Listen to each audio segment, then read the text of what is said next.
Lagay ng ekonomiya, kalakalan, negosyo at iba pa. Atin ang alamin dito sa Ang Pilipinas Ngayon. Magandang araw. Narito na po ang Balitang Business. Tumaas ang produksyon ng isda sa ikatlong quarter ng taon sa pangunguna ng aquaculture at segmento ng mga pangingisda sa munisipalidad. Ayon sa Philippine Statistics Authority, ang production volume sa quarter ay bahagyang lagpas ng 1 milyong metrikong tonelada. Tumaas ang produksyon sa aquaculture ng 7.4% sa 527.15 libong metriko tonelada na bumubuo ng 51.8% na kabuoang dami ng produksyon ng isda.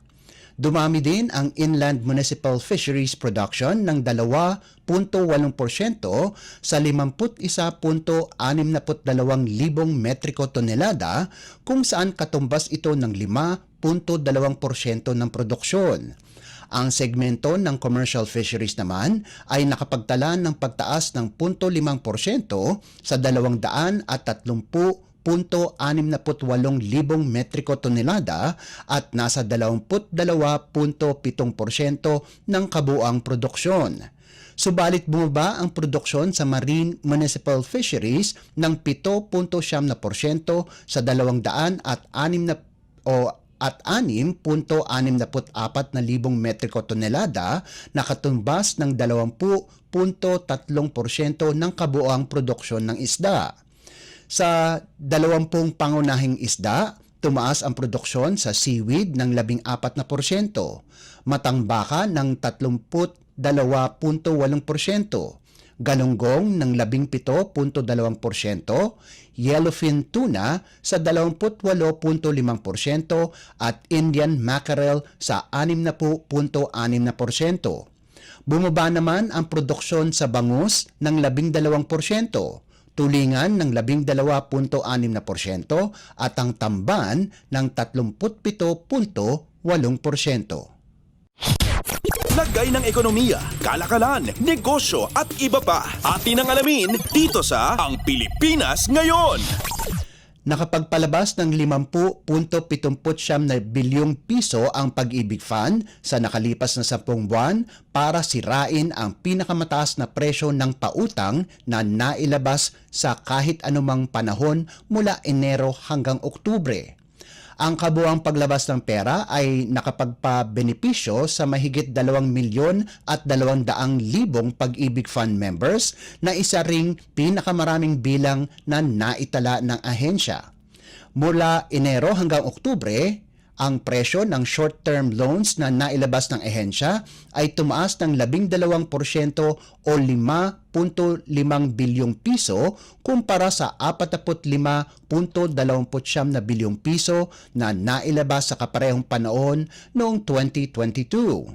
Tumaas din ang mga natulungang miyembro sa programa kung saan tumaas ang bilang ng 6% o katumbas ng mahigit 127,000 miyembro sa parehong panahon kumpara sa nakalipas na taon. Ayon kay Pag-ibig Fund Chief Executive Officer Marilyn Acosta, ang ease of access sa pagkuha ng short-term loans ng Pag-ibig ang dahilan kung bakit dumami ang kumuha ng programa. Marami raw miyembro ang kumukuha ng loan sa pamamagitan ng virtual Pag-ibig kung saan umabot ng 16.65 bilyong pisong halaga ng loans mula Enero hanggang Oktubre ay nagmula dito. Lagay ng ekonomiya, kalakalan, negosyo at iba pa. Atin ang alamin dito sa Ang Pilipinas Ngayon. Sinabi ng Clark International Airport Corporation o CIAC na magtatayo sila ng Agriculture Trading Hub sa loob ng Clark Civil Aviation Complex na nagkakahalaga ng $152 milyong at inaasahan na ito ang magiging pinakamalaking food hub sa buong Pilipinas. Ang proyekto na tatawaging Clark National Food Terminal ay isang joint venture partnership. Sa isang pahayag, sinabi ni CIAC President Array Ancheta Perez na ilalabas ang feasibility study sa mga susunod na buwan at inaasahan nilang matatapos ito sa loob ng 2 taon. Ayon kay Perez, itatayo ang food hub sa 64 na ektaryang lupa na malapit sa Clark International Airport. Malapit din ito sa mga cargo sites katulad ng FedEx at UPS na idudugtong din sa railway patungong Subic Seaport. Sinabi ni Perez na nakalinya ito sa tawag ni Pangulong Ferdinand R. Marcos Jr. na gawing prioridad ang food security sa national agenda. Lagay ng ekonomiya, kalakalan, negosyo at iba pa. Atin ang alamin dito sa Ang Pilipinas Ngayon.